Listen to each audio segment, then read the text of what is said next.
చాలా మంది పిల్లలు ఎక్కువగా వెయిట్ గెయిన్ అవుతుంటారు. దాంతో ప్రాబ్లమ్స్ ఏమైనా ఉంటాయా?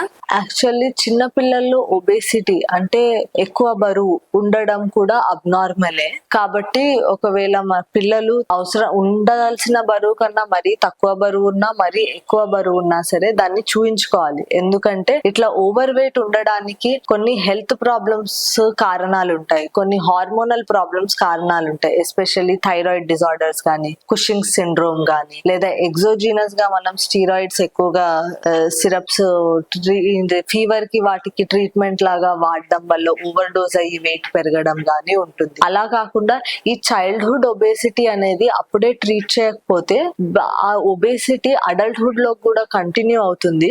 దాని వల్ల నార్మల్ గా ఒబేసిటీ వల్ల ఉండే రిస్క్స్ ఏమైతే ఉన్నాయో అంటే బీపీ పెరగడము, షుగర్ పెరగడము, అథెరోస్క్లిరోసిస్ ఉండడము, హార్ట్ డిసీజెస్ రావడము, నీస్ జాయింట్స్ ప్రాబ్లమ్స్ రావడము, ఇవన్నీ కూడా కొంచెం ఎర్లీ ఏజ్ లోనే స్టార్ట్ అవ్వడం వల్ల overall quality of life compromise అవుతుంది. కాబట్టి ఒబేసిటీకి కారణం ఏంటిది అన్నది ఎవాల్యుయేట్ చేయించుకొని దాన్ని ట్రీట్ చేయించుకోవడం ఇంపార్టెంట్, ఎస్పెషల్లీ చైల్డ్హుడ్ లోనే ఒబేసిటీ స్టార్ట్ అయింది అంటే. ఇలాంటి మోర్ వీడియోస్ కోసం మా ఛానల్ సబ్స్క్రైబ్ చేసుకోండి. మీకు కింద డౌట్స్ కింద కామెంట్ బాక్స్ లో కమెంట్ చేయండి. Thank you so much for watching this video.